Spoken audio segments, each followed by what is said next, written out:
امریکہ کے خلاف معاشی جنگ سے امریکہ کو کوئی کامیابی نہیں ملے گی۔ سابق امریکی وزیر دفاع کہتے ہیں ایران اپنے ہرمز بند کر کے امریکہ پر اقتصادی دباؤ بڑھا رہا ہے۔ ٹرمپ انتظامیہ کے حالیہ اقدامات تہران کو ہتھیار ڈالنے پر مجبور نہیں کر سکیں گے۔ ٹرمپ انتظامیہ کو مشورہ ہے دباؤ کی پالیسی کی بجائے تہران کے ساتھ سفارتی راستہ اختیار کریں۔ Under the modern rules of warfare, you don't cut off food supplies for civilian populations. In the past, that was done, in major conflicts like World War II. You had incidents where they did cut off food supplies. But in the modern way of doing warfare, that would be considered potentially a war crime, and it could also impact the way in which other countries respond to the U.S. Because I think there would be a large international outcry again. Trump انتظامیہ کی جانب سے ایران کو غزہ اور طبی سامان کی راہ میں رکاوٹیں ڈالنا جنگی جرم ہوگا۔ امریکی فوج کے سابق آفیسر سیڈرک لائٹن کہتے ہیں کہ ٹرمپ انتظامیہ کے اقدام سے عالمی سطح پر بہت آوازیں بلند ہوں گی۔ اقدام سے دیگر ممالک کا امریکہ سے متعلق رویہ بھی تبدیل ہو سکتا ہے۔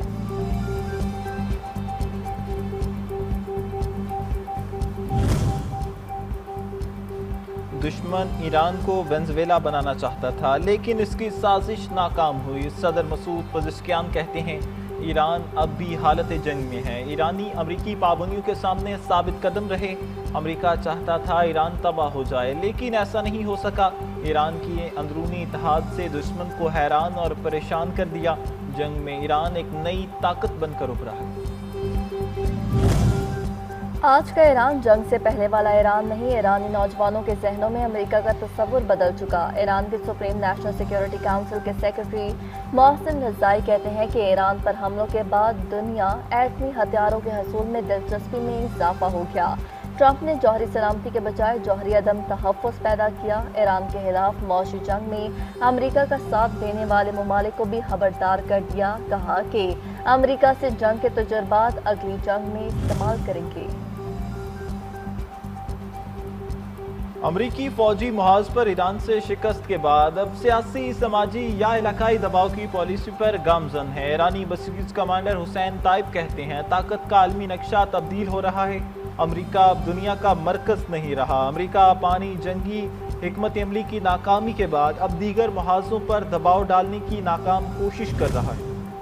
تجارتی مذاکرات ناکام۔ کینیڈا نے بھی امریکہ پر 50% ٹیرف کا اعلان کر دیا۔ کینیڈین وزیر اعظم مارک کارنی نے سوشل میڈیا پر ٹویٹ میں لکھا کہ امریکہ کی جانب سے آخری لمحات میں شرائط تبدیل کرنا غیر منصفانہ اور ناقابل قبول ہے۔ 8 ستمبر سے امریکی اسٹیل، الیکٹرانکس اور دیگر اشیاء پر تجارتی ٹیرف نافذ کیا جائے گا۔ کینیڈین ورکرز، فارمرز، فیملیز اور بزنس کی خاطر $1 کا حساب لیا جائے گا۔ تجارت کے معاملے پر امریکہ سے حالت جنگ میں ہے۔ کینیڈا فوائد تو حاصل کرنا چاہتا ہے لیکن ذمہ داریاں نہیں نبھانا چاہتا۔ صدر ٹرمپ کا سوشل میڈیا پر کینیڈا کی جانب سے امریکہ پر ٹیرف عائد کرنے پر رد عمل۔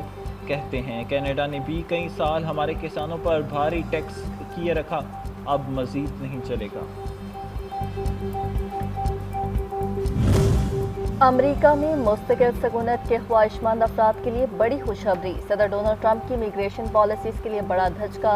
امریکی عدالت نے پاکستان سمیت 75 ممالک کے لیے امیگریشن ویزا پابندی ختم کر دی۔ جج جینٹ ویگاس نے کہا کہ وزیر خارجہ مارکو روبیو نے پابندی کا قانون نافذ کرتے وقت قانونی اختیارات سے تجاوز کیا۔ فیصلے کے تحت صرف اس پالیسی کی بنیاد پر مسترد کیے گئے ویزوں کے تمام فیصلے کالعدم قرار دیے گئے۔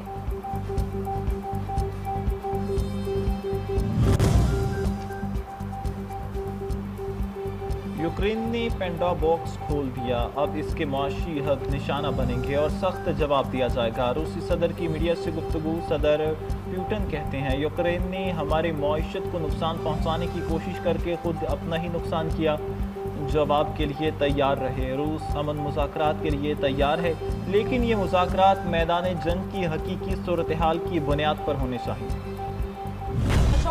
بھارتی جرائم پیشہ نیٹ ورکس کے گرد عالمی سطح پر گھیرا تنگ۔ امریکہ اور کینیڈین سیکیورٹی اداروں کی اہم کارروائی۔ بھارتی شہری فراڈ اور منی لانڈرنگ سمیت مختلف الزامات میں زیر حراست $7 ملین فراڈ کیا گیا۔